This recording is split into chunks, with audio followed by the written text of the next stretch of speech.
Halo semua, saya Desmond Hidayat. Saya salah satu penulis di buku Technopreneurship. Dan pada kesempatan kali ini saya akan menjelaskan terkait dengan pengembangan bisnis.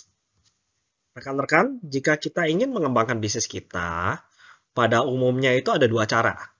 Ya. Jadi cara pertama, kalau kita mau supaya pengembangan bisnis ini dalam rangka tujuannya untuk meningkatkan pendapatan kita ya. Biasanya ada dua cara untuk kita meningkatkan pendapatan. Yang pertama adalah kalau kita melakukan yang namanya ekspansi pasar. Jadi kalau ekspansi pasar itu artinya kita coba memperluas pasar kita. Jadi yang tadi ya skopnya kecil, kita coba skopnya berubah jadi lebih besar.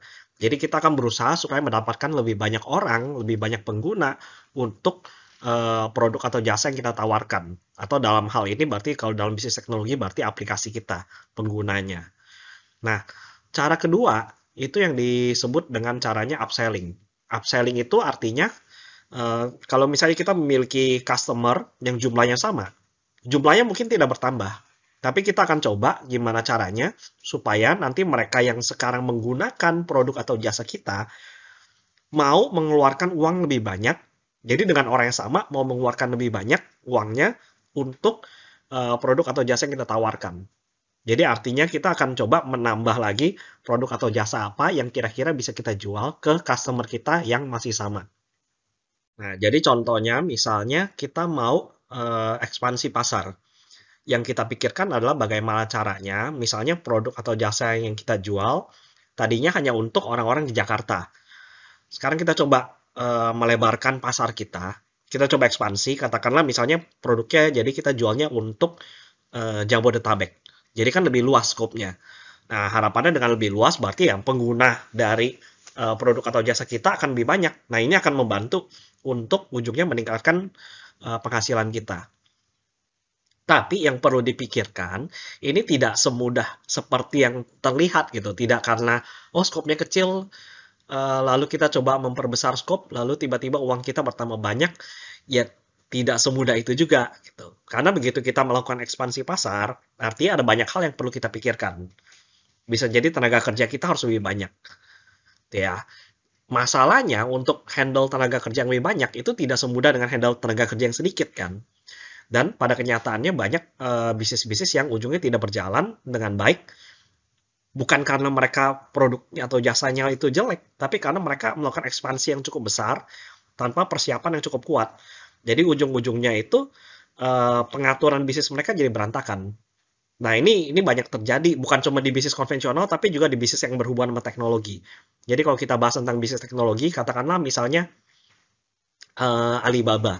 Alibaba ketika awal mulai sukses di China, mereka mulai memperluas pasar mereka ke Amerika dan ke Eropa dalam waktu yang cepat.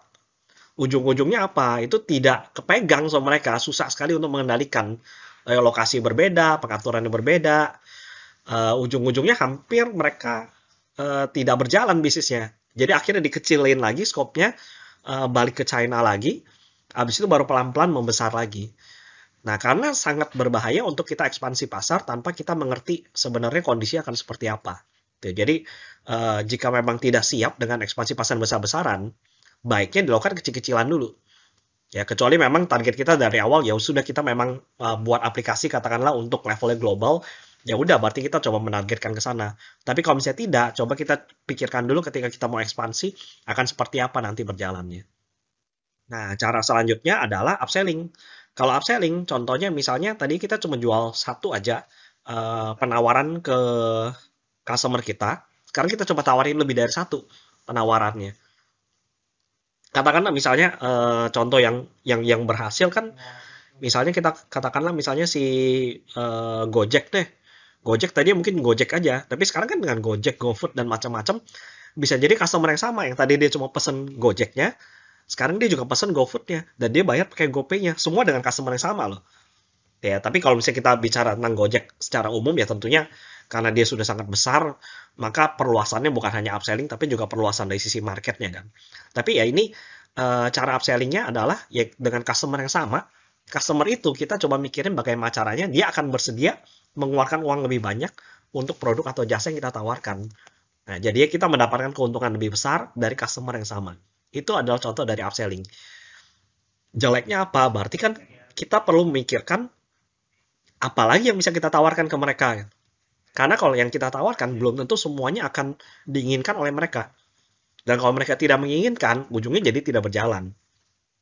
Ada banyak lah bisnis yang ketika dia coba membuat variasi produknya atau jasanya, ada yang bagian yang tidak berjalan, sehingga akhirnya ya udah bagian itu dihilangkan, terus mereka harus memikirkan lagi bagaimana cara menambah keuntungan untuk mereka. Itu adalah contoh dari upselling. Demikian untuk video kita kali ini. Terima kasih atas perhatiannya. Semoga bermanfaat. Saya Desmond Hidayat. Sampai jumpa.